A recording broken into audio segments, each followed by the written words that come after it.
level 1, you need to do a rope transfer. Now, do not confuse this with a re-belay, because a re-belay is 3 steps, where a rope-to-rope transfer has 2. So, what I'm referring to is where the changeover happens. On a rope-to-rope transfer, if I'm starting this side, I'm going to change over on these ropes. When I go over to the re-belay, I'll explain the difference to you, but you change over onto a separate set of ropes. So don't confuse the two. It's one of the biggest reasons why we're making the videos. With a rope-to-rope transfer, if you get asked to do it during training or on assessment day, the first thing you need to do. So I ask you to take these sets of ropes, you want to transfer it to these sets of ropes. Take the ends of the ropes, get all the way to the ends, and be lazy. Get the ends of these ropes,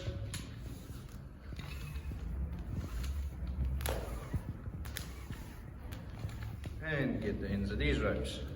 Put all 4 together and tie over a knot. Done. The reason why we do it at the ends of the ropes is because if it is a longer rope-to-rope transfer, you don't want the knot getting caught up with your gear as you do the transfer. This won't happen in this case because I've put the knots low. So, what we need to do, make sure the ropes are separated. Back up on first. Soft hands, level 3.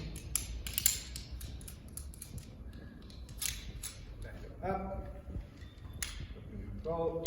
Roll in, see a little twinkle toe thing. Ready? The loop. Remember, hey, what's going on here? Hold on. See? Even I can make mistakes. How I know my foot loop is upside down, those two should always be facing at the bottom. And I'll flip it something up here.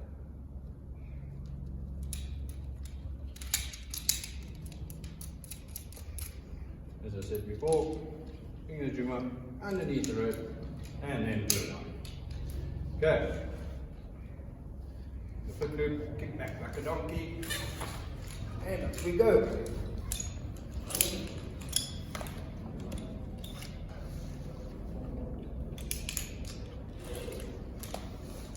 Okay, my descender,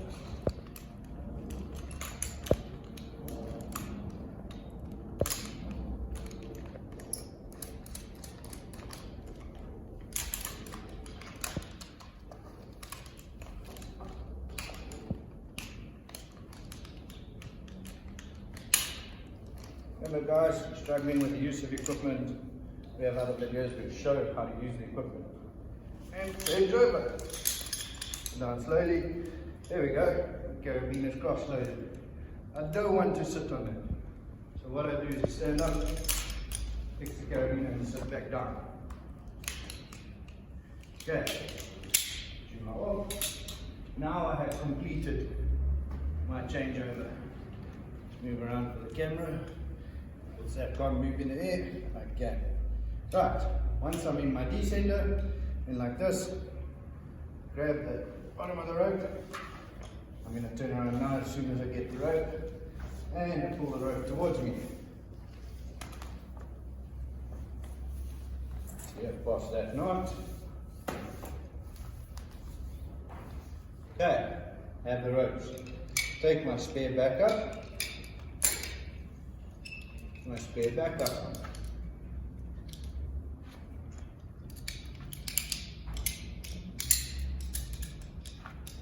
And push it up nice and high.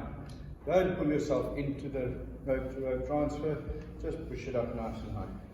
Take this end of the rope, give yourself some slack, open your crawl, put it in. Now, very important, the crawl has a direction arrow on it, which will show you how to put the rope in. And the direction arrow refers to the crawl must face the anchors up there. Now, a rope-to-rope transfer requires 4 points. I'm on 4 points now. The reason it requires 4 points is if one line breaks, I am not going to have an out-of-control swing. So, 2 ways to do this. One is I can either, with technique, pull myself across. Now for me it's pretty simple. I've been doing this for years. For you that might not be that simple. Another way to do it, pick up your Juma, put your Juma on, put in the foot loop. Come on. And there you go. Now, very important, I want to kick down in line with this. If I draw a line and the line comes down, the line must follow there. That is the way I want to kick. And I kick, and I go. Right, now, other point to remember is, everything's twisted now because I'm twisting around. If I'm working with this side, so if I'm climbing, only this side stuff will move. This will stay the exact same way. For example, that backup will not move. So I don't need to touch this side if I'm on this, if I'm using this side. And if I'm using this side with the descender, this side will not move. Now I only need to operate here. On long rope transfers, you'll see something like this. How do I know where to stop with my shunt? Basically, what I do, I pull the shunt up towards my main line, pull it down, stop at the descender, and let it go. If you're nice and high like I am, there's no need for climbing. You can just descend straight through it. Now, when can I take my equipment off this side? If I look up and I'm hanging underneath these anchors, I have completed the transfer. Now I can remove the equipment this side. And again, same thing applies. Last thing to take off is the backup. First thing to put on was the backup. Okay? Now foot loop out the way. Ah, lovely. Okay. And there we go. Now, I need to do a changeover to come back down. As you can see, I've got some rope management issues, which is great for the video, so that you can see what I do.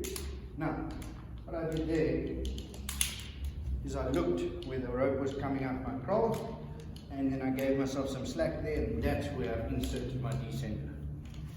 Now I complete my changeover by getting out of my crawl and hanging on my descender. I'm going to shunt down a little bit so I don't get stuck. Make sure I have the one carabiner space. Stand up, take the rope up, raise your crawl, sit down nice and slowly, and we're there. If for some reason this equipment got stuck up there, you don't have to go back into your crawl, guys. You just stand up, unlock the descender, and up climb a little bit with your descent, and your equipment will be free. Now, I'm in the position to come down. Thank you for watching.